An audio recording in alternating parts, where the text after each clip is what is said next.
Asiemnisiea, Anthemary Point, Nlaka'pamux, Secwepemc. In the language of my ancestors, I let you know that my name is Mary Point, and I'm from Musqueam, and I welcomed you in the way that we've been taught to do by our elders. And I'm so pleased to be standing here with Kuthanasiea, my dear friend, Nadine, and these beautiful mana, our beautiful children. I want to have a chance for the youngest, Tyson, who has volunteered to introduce his family to you, and then I'll share a few more words.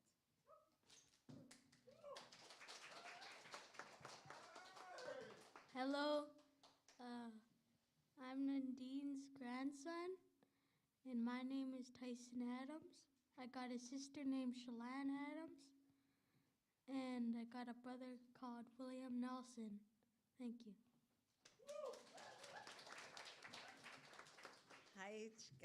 Haichka.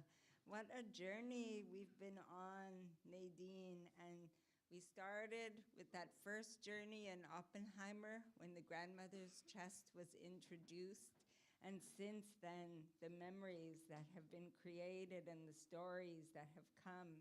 And as I stand here surrounded by your beautiful work, all the love and culture and sharing and stories, I'm filled, my heart is full, and I'm so pleased to be standing with these grandchildren who, for our grandmothers who didn't have an easy time, these grandchildren are creating new memories in this time of learning and reconciliation. The song that I sang coming in is our Musqueam paddle song.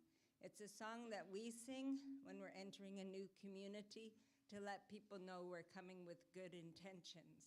It's also a song that we sing when we're standing in community to let people know a little bit about who we are. And right here, we are standing in what Musqueam people called Kamkamalathp. It was an area where we came to gather. Our ancestors said they came to gather and strip the trees and hunt, but my grandparents and their friends came here to beat each other at soccer and have good times. And now the world has changed here, and this place has been named and renamed with many different areas and communities, but we still think of it as Ta'shwamitst, our home. And I'm so pleased to be standing here for this. This important journey with Nadine has really touched my heart as a grandmother myself. And so I'm going to share one more song. It's a song, as any other grandmothers here will know, we make up about 1,000 songs a week, and we change them all the time. And for my grandchildren, we have this song. And I really think the grandmothers who all these messages have been created for will be saying the same thing. It's in our language, the words mean, "Oh, little ones, my little ones, my heart is filled with great joy to see you here, to be with you. We are one family with strong hearts, oh, little one." So I'll sing it once, and then for those of you who are brave enough, maybe you'll sing it with me. O manna tanna manna ai tanna squala wen kunzi kotnala. O manna tanna manna ai tanna squala wen kunzi kotnala. Not so much squala wen, not so much squala wen,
joining in.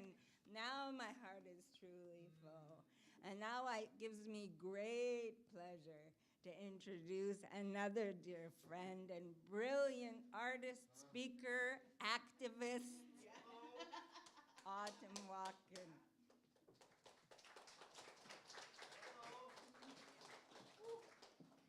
Thank you, Mary Cookstrom. Aquin, Yerekshidisht, Autumn and Squeshed. I'm saying hello, it's a good day, it's a good evening. My name's Autumn. My mother is Delilah Wacom, and my grandparents are Lorraine Spence and Doc Wacom.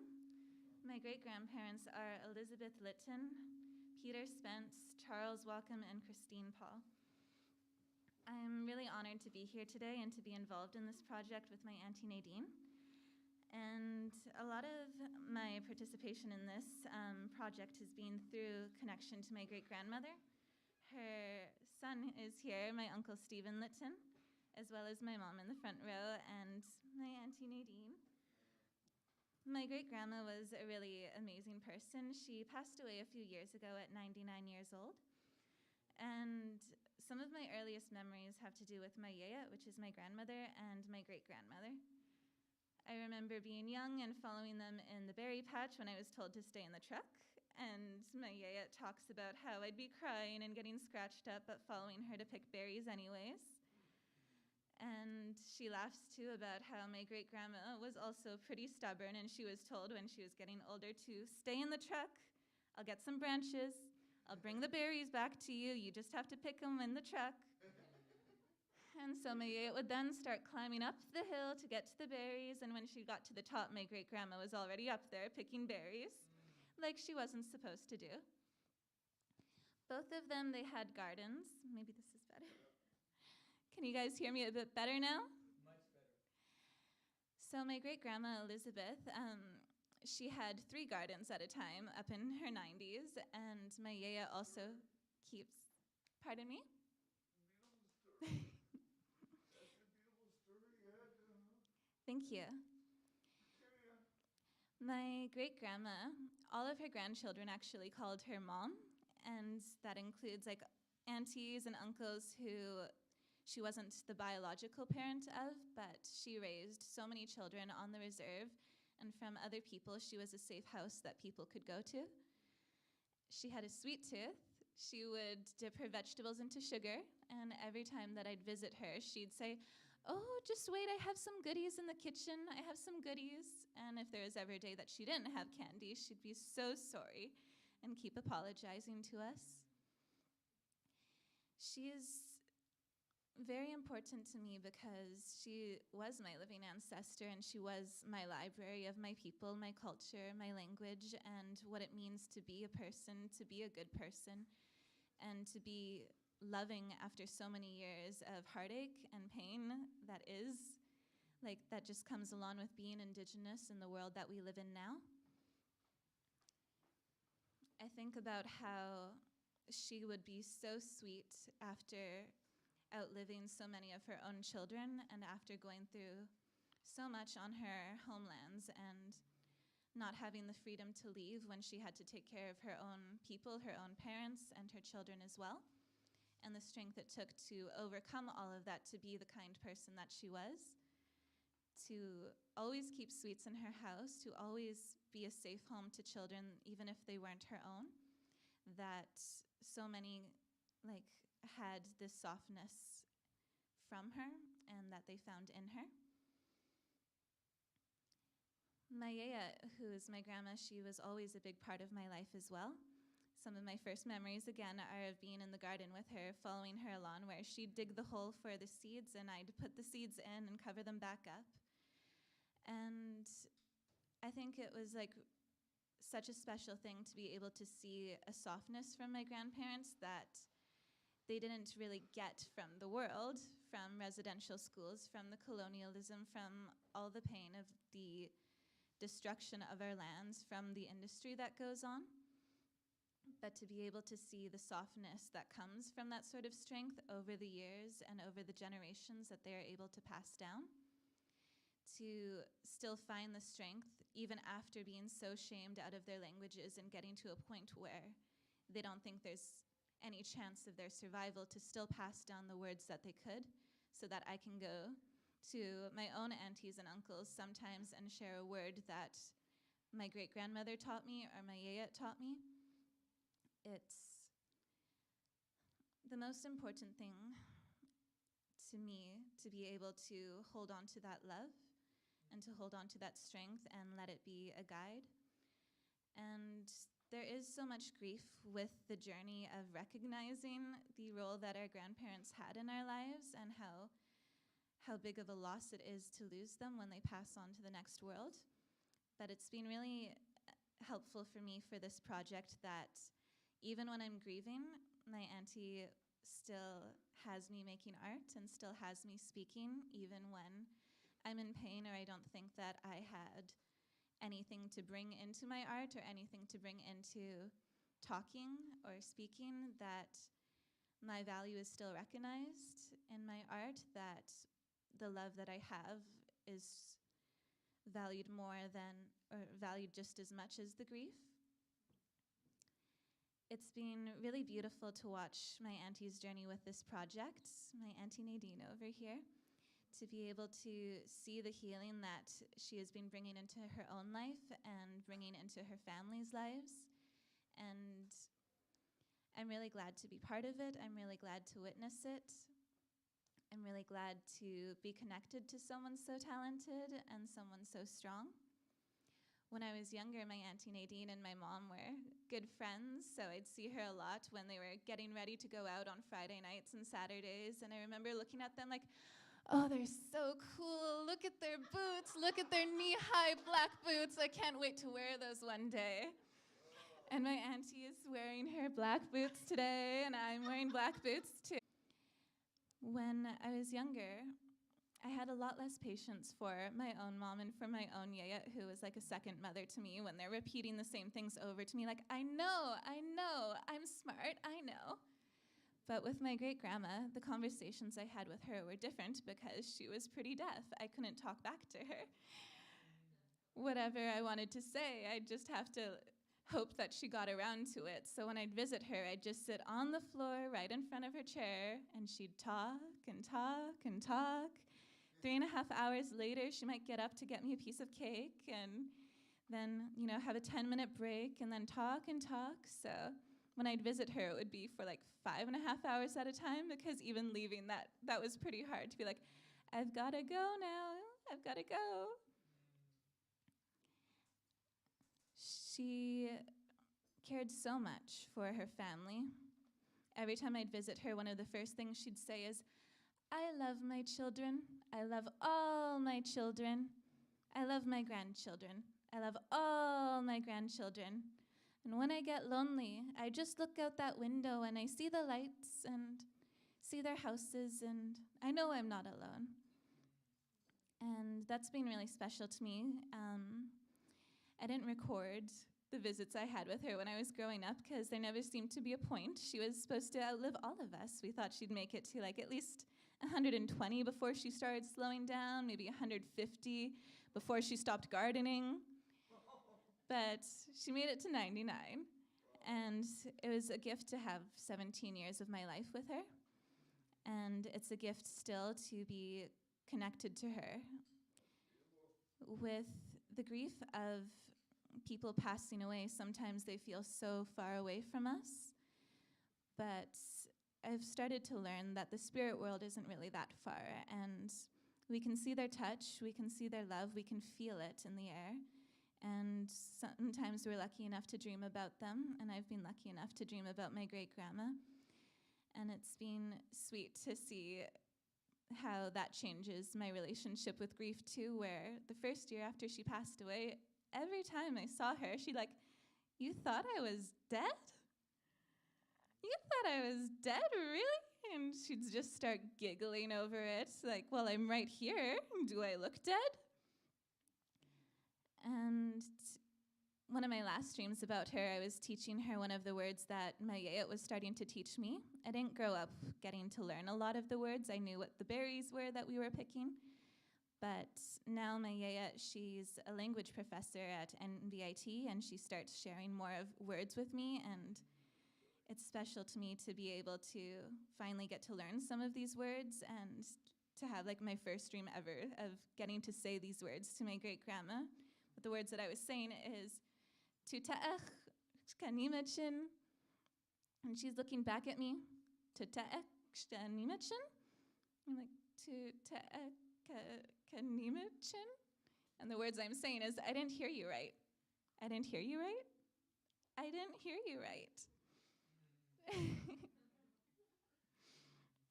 And then I had a dream of her kissing my cheek and to be able to dream about her seeing what goes on our land and to be upset about it, but to have strength still, to be singing her songs or to dance or to tell me why it's wrong what's going on, to see how it shakes the world, the things that go on our land. To me, like, this project, so much of it centers around my great-grandma because she's the one who's passed on and she's the one whose grief me and my family have been carrying for the past few years, and that's how I connect to Nadine too, whose grandmothers have passed on, and to be able to understand like what sort of loss that means to us when they are the ones who, like, we wouldn't be here without them. We wouldn't be here without their strength, without their love, without everything that they gave to us, with everything that they made sure this world would still have to offer us, the berries, the gardens, the flowers they watered, everything that was passed on in some way. And I'm nervous to be up here. It's So I'm going to ask if everyone can take a deep breath with me on the count of 3.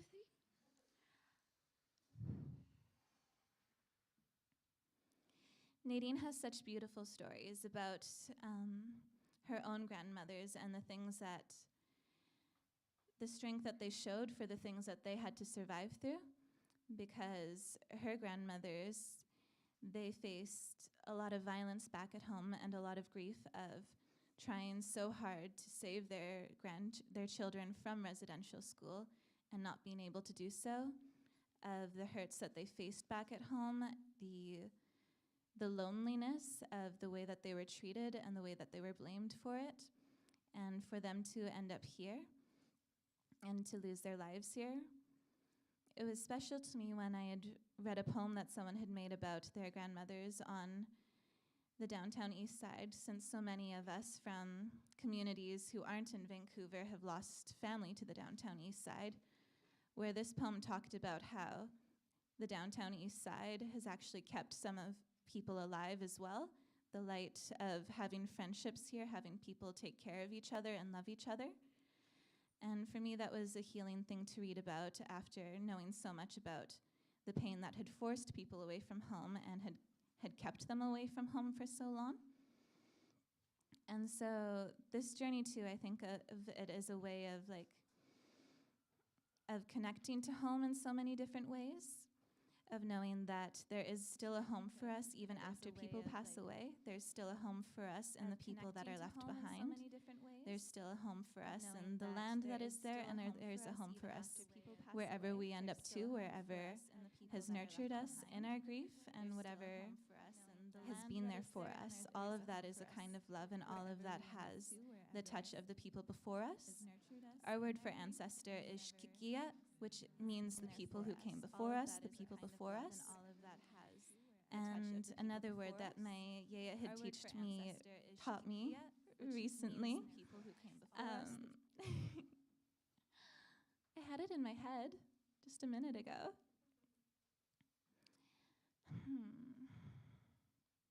Peyaksht, I believe, is the word for the person who goes ahead of us. When I was doing more activism things that had not been received so well by everyone in the world, it was nice for me to have an elder who told me that the reason why the path you walk is so hard is because you're the first one walking it. The paths of the trailblazers are always going to be hard because you're the first one going through it, but the people behind you will have it easier. So this is something that I've reminded my Auntie Nadine about as well, that your path is hard, Auntie, but you're the first one doing this in your family, and it will make it easier for the people who follow you, especially with you there to lend a hand and to help guide the way. I wish I could have more eloquence and a little bit neater way of thinking, but I think that my time is probably coming up, so I'd really like to introduce my auntie and let her introduce herself to you guys, and more about her own story and more about her own strength and the love of her grandmothers that has inspired this. Cookstrom.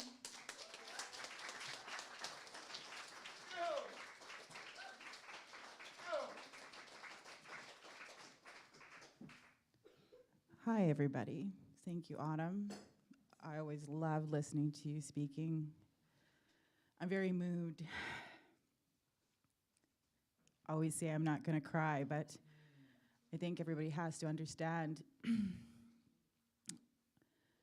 it's a healing journey.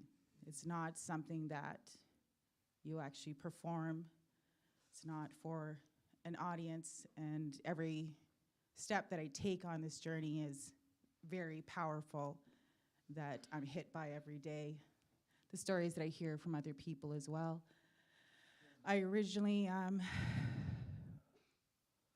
was not going to be one of the chest artists. I was going to hide in the back and just organize everything and have 13 Indigenous chest artists to be honoring our grandmother's chest artist. I went to Peter Wayne Gong's place. He's the one that's actually making all 13 bentwood cedar chests, and he showed me the, I was actually there to purchase a chest for a different artist. And he brought me to the back, and he said, well, I don't think that a male artist should actually be doing the painting on this chest. I actually think it should be a female artist, because it was actually originally made for a girl's coming of age. That's where I cracked. I think was probably the second time I had met Peter Wayne Gong, and he probably thought, what the hell is she doing crying over this chest? And what hit me there, the losses that we had that were passed down from generation to generation when it came to the rites of passage, the ceremonies that our grandmothers would conduct with us, that we had lost, that I actually have grandchildren and they're coming of age, and the importance, that role that our grandmothers and our aunties and the women in our nations played for all of us. So I became one of the artists. So today you'll see the chest that I have here is fully painted, and this is actually the very first chest that I've ever painted in my life. This is actually probably the second painting that I've ever done in my life. I've called it Generations of Women in Water. It's based on my upbringing with my mother, the Rivers, the grandmothers, my daughter, my granddaughter, my sisters. You'll see on the top of the chest it has a center face, which there's a lady that's crying. There's a word that was taught to us of that tears are not a sign of weakness, and especially in the time that we're at with layers and layers of grief that we've never been able to let go of. There was a lady that was named within the Shuswap years ago that I think it was something to do with tears, and I thought a lot of the tears that we've been shedding probably for the last 2 years since the 215, and recognizing the impacts in our own lives from losing our own parents to residential school, the impacts in our own personal lives and the things that we have to change have been really hard. But yet, how I'm going through it is I don't have very many pictures of my grandmothers, my grandfathers, my family. I don't have any artwork. So I'm actually starting out to build something for my own children and grandchildren so that there's something left for them. The water for us is a huge thing, but also not just for Indigenous people, but everyone. Everybody needs water. A lot of the chest is revolving around fire, air, earth. There's symbolism of the beauty of fire, also the devastation of fire, of air, the importance of air, a pregnant woman carrying 3 generations of females, right from babies to children all the way up. I don't feel that, I honestly do feel that even though I didn't know my 2 grandmothers that died in Downtown Eastside, I would actually carry them with me when I came down here, that I knew that they were here. My personal journey in this is to bring my grandmother's spirits home. In a proper way, that they were worth something. Just like any person that's a female, from a girl, from a baby, no one should be abused, used, or violated. No one should be beaten. No one should be thrown to the wolves. And then at that same time, when that happens to a person, and then they end up on the streets, and they end up just barely surviving, to also then be judged. So I'm gonna take them home in the right way, where they belong. And I think everybody deserves to go home in the proper way. And I think a lot of us have family that we've lost, either down here or somewhere, that have to be brought home. And it's also not just for them, but it's for us. So, I said I wasn't gonna cry. But thank you for allowing me to speak and to share my story. A lot of the images on the chest also have to do with my own self coming to a place of empowerment for who I am as an Indigenous woman. That I'm actually not all those ugly things that I've been told. To empower myself, to power someone else through creativity, through vision, through story. That, you know, maybe sometimes you're not feeling great about yourself, but you could write something beautiful about someone else, or you can draw that powerful warrior hero that you know is going to survive the next day and kick some ass. Ooh, I wasn't supposed to swear. So, so yes, you're welcome to come and take a look at the chest and ask me questions about it. There's so many different stories that are going on with it. My grandson, what did you say about my chest, grandson? Did you want to say something about my chest? What you thought of it? Oh, it's okay. So I'm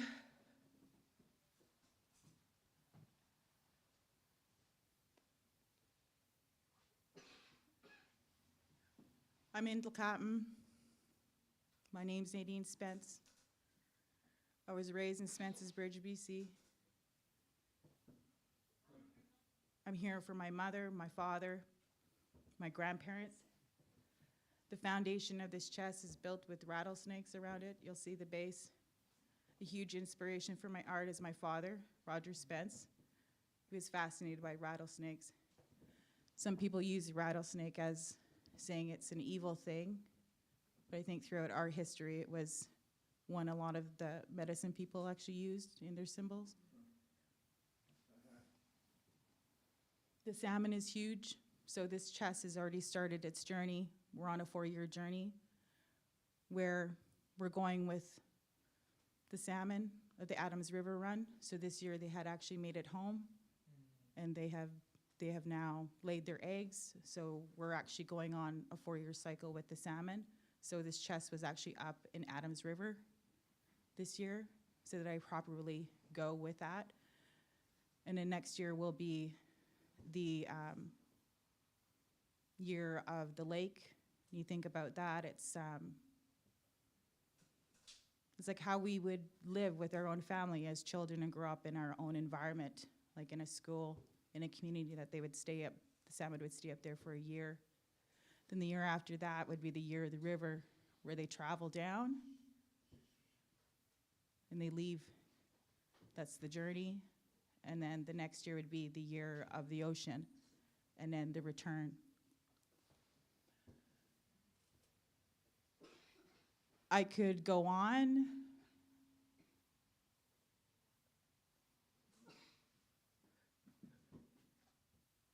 But I think I'm feeling good about what I expressed. I thank you for all being here.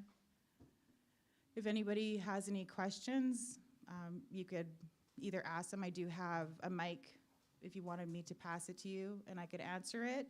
Or if not, if you just wanted to come up and say a few words, I'm not sure. So I could pass somebody a mic if they have a question, and then I could answer. I just take the mic, if I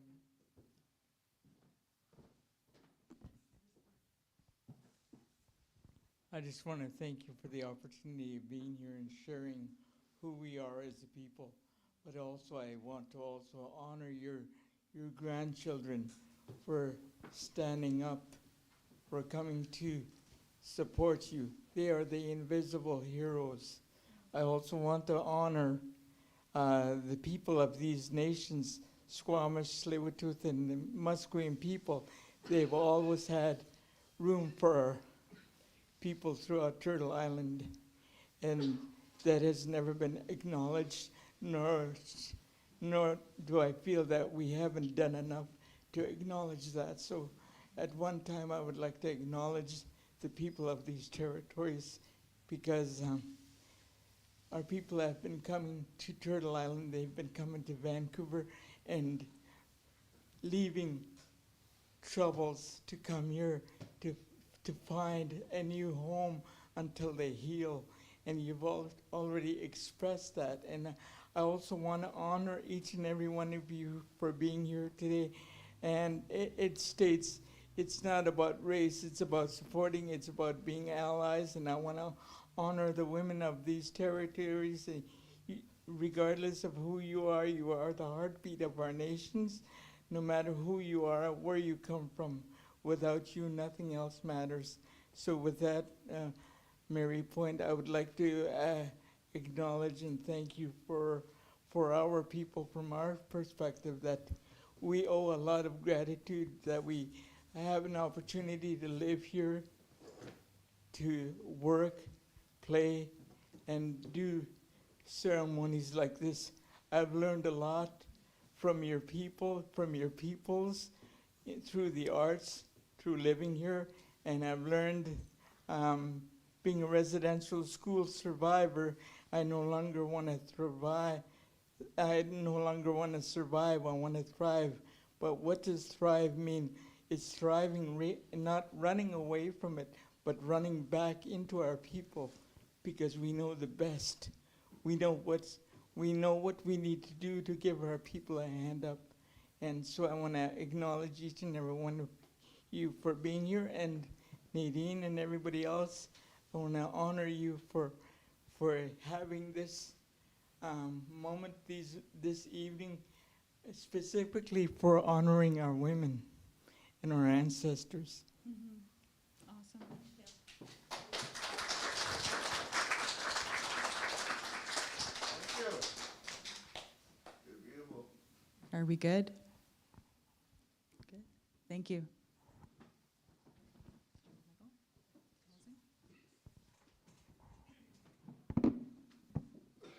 Hi, Chika, Stephen, for those words and for acknowledging all of our families. I realized as you were talking that I didn't let people know my mother, Hole, one who talks and laughs a lot, is from the Squamish Nation.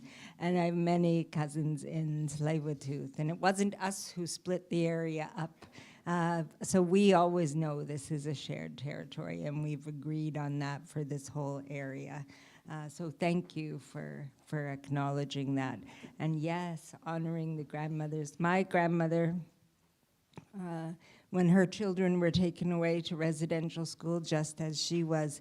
She was rock throwing distance from St. Paul's residential school, and she tried everything to get in, even tried to get a job so she could see her daughter. And we found her diary after she passed, just about all the time she tried to see her children inside, and how she thought that she would one day at least see her daughter Helen, her firstborn, and she didn't see them for years until they came home right across the street. So it was very challenging time for her. And of course, as you say, and as Autumn said, when they came out, they were angry at her for letting them be taken. So that's just the way it was. So we do remember our children, we remember our grandmothers, and we remember all of that with lots of love. And this healing journey has really been an amazing journey just for me to be a part of it, indeed. Do you want another song? Yeah. I'll sing our honor song. For you, for the manna, for our children. Oh.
I'd like to call Savannah up.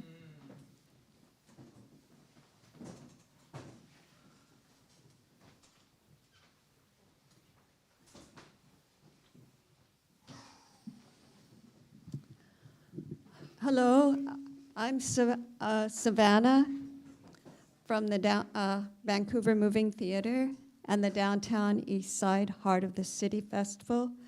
And I carry the name Sha'atsa, supporter of all things, gifted to me by Haida artist Bernie Skundal Williams.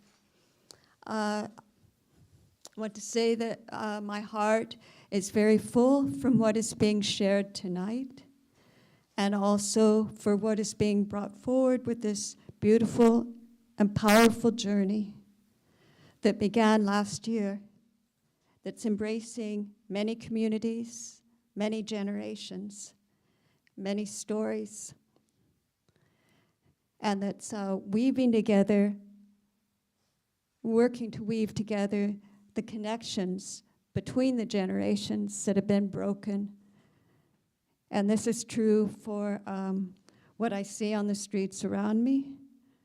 This is true in many of the lives I see around me, and this is true in many of the stories that are being carried by the different cultures that have been brought here and coming.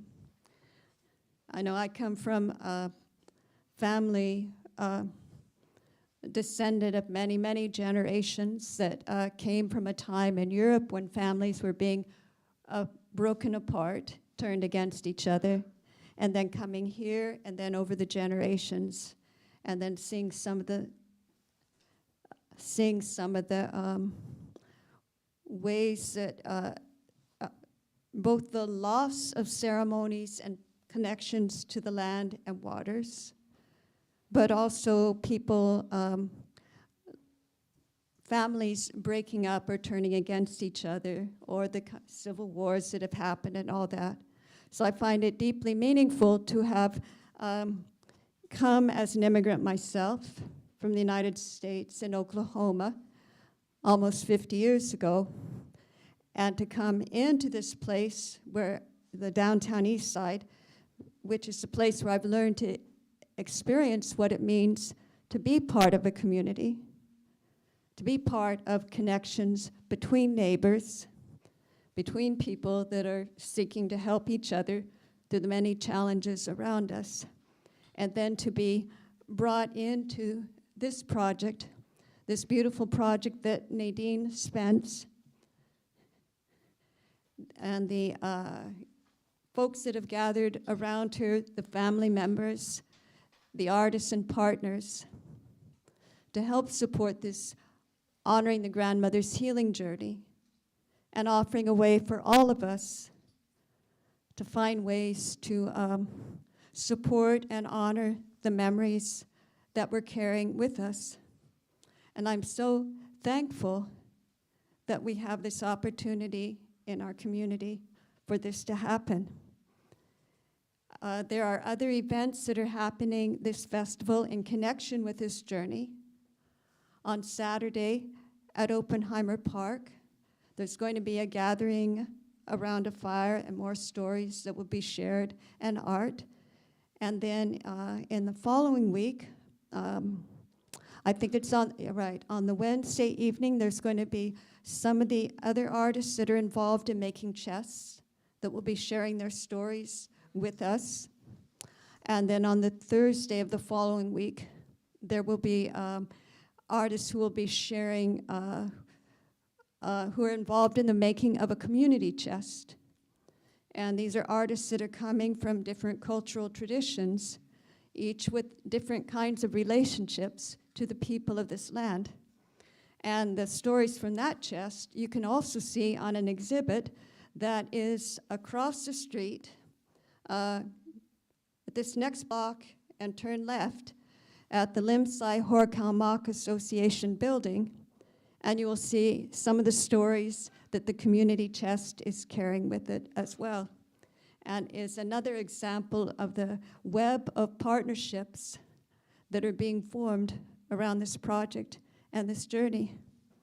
And I'd like to thank so much, Mary, for sharing the songs and the stories that you've brought, and for the way that you've been such a good friend and supporter of the healing journeys that are happening in the Downtown Eastside. So I thank you so much. And Autumn, welcome. I thank again for coming again the second time this year, for sharing stories of your grandmother that help fill us with joy and nourish us with the possibilities for the future. And I thank and honor to the young people that have come here and that are sharing this journey with us. And most of all, I thank Nadine for the beautiful art that she is bringing here, and for the gifts of friendship that she is bringing personally, but also to this community, and helping all of us in this community as we're finding ways to move forward in a good way. So I thank you, and I hope that everyone has a safe journey home tonight, and that you have time now to look around and enjoy the powerful art on the walls that are surrounding us by the Ojibwe artists. I'm sorry, I have a senior's memory. Richard Groening? James Groening, right. And also the art of the chest that's here, and that you have a chance, if you have questions you want to pose personally. And I will just add as well, there are 2 weeks of events that are coming up for the Downtown Eastside Heart of the City Festival. It's now in its 19th year. And there are many beautiful windows into the hearts, the concerns, the hopes, the arts that's being made, and the voices that are all that is being voiced from this amazing and remarkable community that we're part of, that is pulling together so many different cultural rivers on these ancient homelands. Thank you.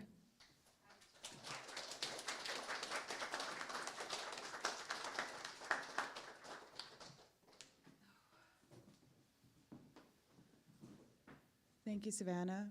If anybody else has something to say and wants to come up, other than that, if you wanted to look around at the artwork, there's artwork. I also have artwork I brought in that I've done myself, the Further Rise artwork, Sacred Rock artwork. So beside the chest, I've also started to do other ink artwork. Anything that I actually sell in t-shirts or artwork is actually going to be going into the journey to support other artists in it. I'm independent artist. I belong to a small collective of community artists of Further Rise that started last year with artists from the ages from 80 down to 9 years of age. We're not owned by a band, a council, a tribe, where we want to remain as much grassroots as possible and independent, because I find that I think the message is clearer and stronger, I think, if I remain independent in what needs to be done and voiced properly. Some of the concerns and issues are not pretty, and I don't think you can sugarcoat some of the stuff that we talk about when we talk truth and reconciliation, I guess. I don't know what that means, but so yeah, anything that you can do to support. You'll be supporting a lot of different artists. Right now, there's minimum 13 chess artists that are from all over BC that are men and women. Within this next year, I think it's next year, they're gonna be working on going into, I think, is it the Bill Reid Gallery of Art in Vancouver. So 7 of them will be actually featured there next year. So there's a whole bunch of different projects there's coming. And if anybody has any suggestions of a community you feel would like to take a chest in to share with the community anywhere within BC that would welcome a chest to take in letters and messages, because these chests actually are being made to travel. So they would travel to a community and they'd be collecting letters and messages and memorabilia for people that either want to celebrate, grieve, or release something that they haven't. At the end of the journey, anything that is collected is going to be released and let go. And that will be done in ceremony, so to lighten the weight of a lot of the challenges and issues and grievances that we haven't been able to discuss, so that myself or anyone else here is not going to pass those issues down to the next generation, we're hoping.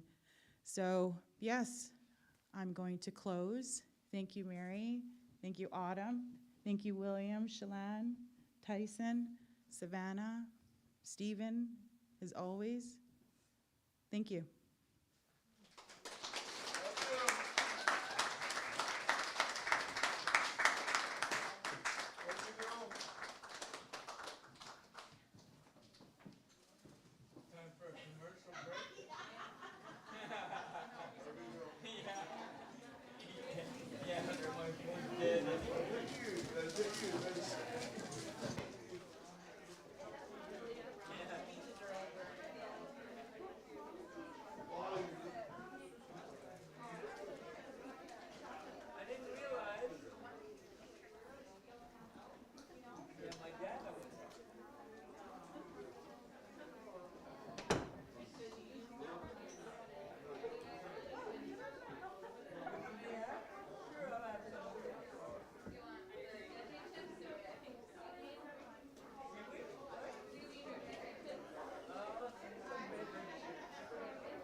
Thank you very much for having me here. I also want to acknowledge the gentleman who was under the influence of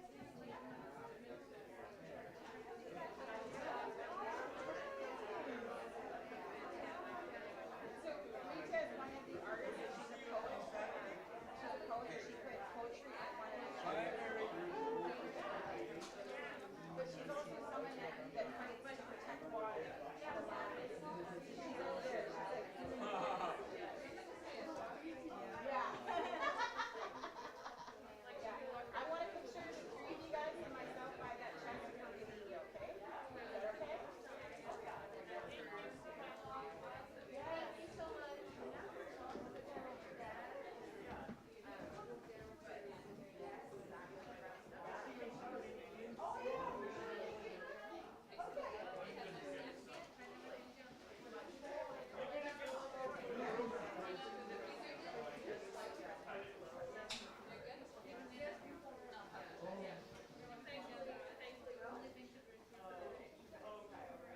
Nadine is Savannah. Oh yeah, she's here. Yeah, we can a picture with okay, grandkids. You want to get a picture of us together with the text over my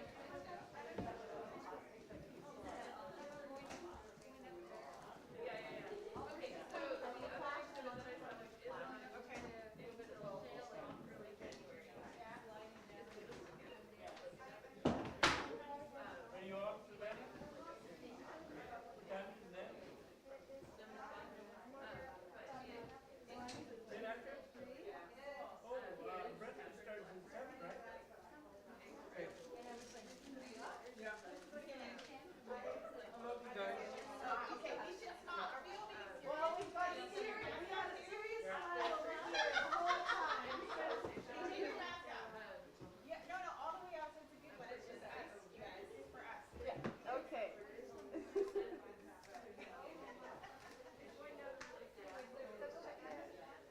Okay, try not to smile, you guys. One more for good luck.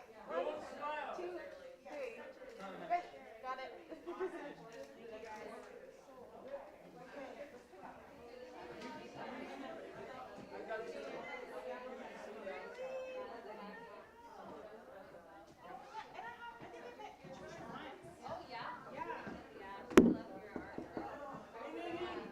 I gotta run.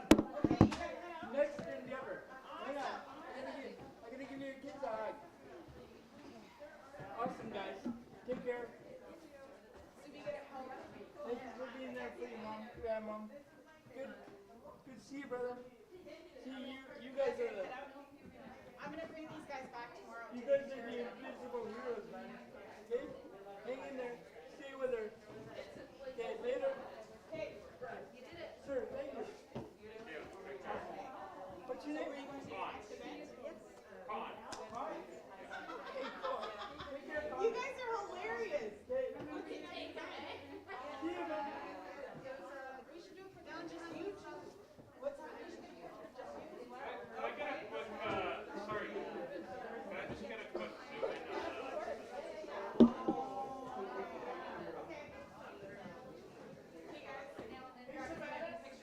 I'm just gonna get a quick shot of the close-up. Can you get out of the way, please? Is this on? Yeah. Is the mic still off?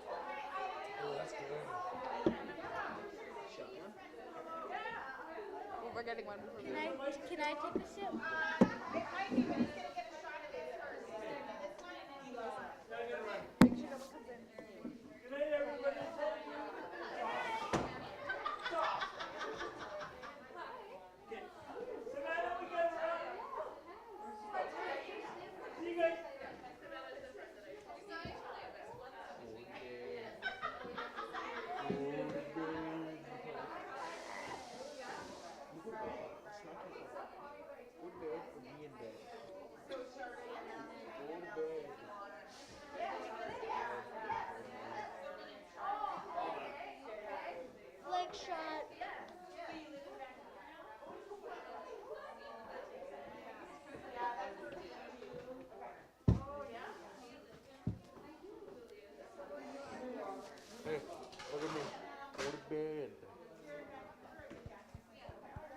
Hello.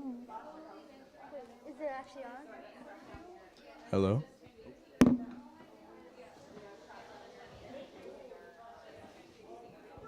Peekaboo.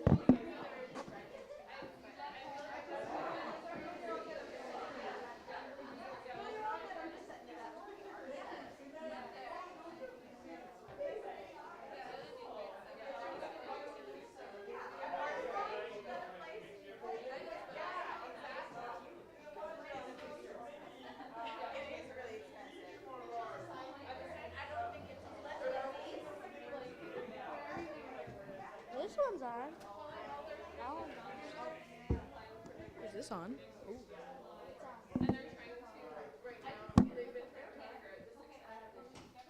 Peekaboo.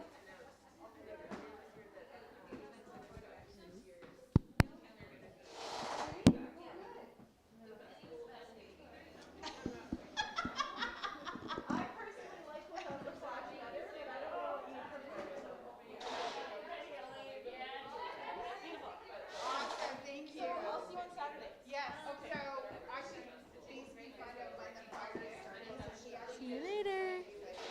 Peekaboo.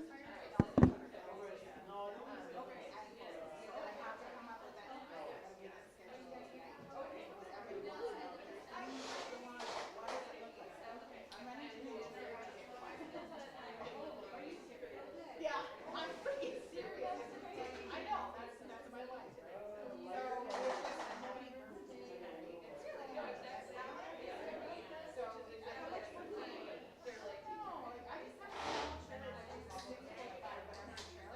I'm just gonna fill that up and just leave it open. Yes, yeah, so morning, we're gonna start the fire probably no later than 10 o'clock. And then, so she's gonna go through the whole thing. But I have to give her a call and then I'll make sure that I know. Okay, perfect. Okay, and it's oil bowl. Awesome, thank you. I'm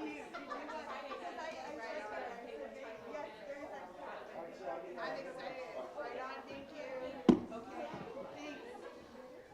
Okay, are you guys gonna clean up your mess or? What the hell? Are we You guys are just giving yourself shirts now? Yes, it's on the shirt.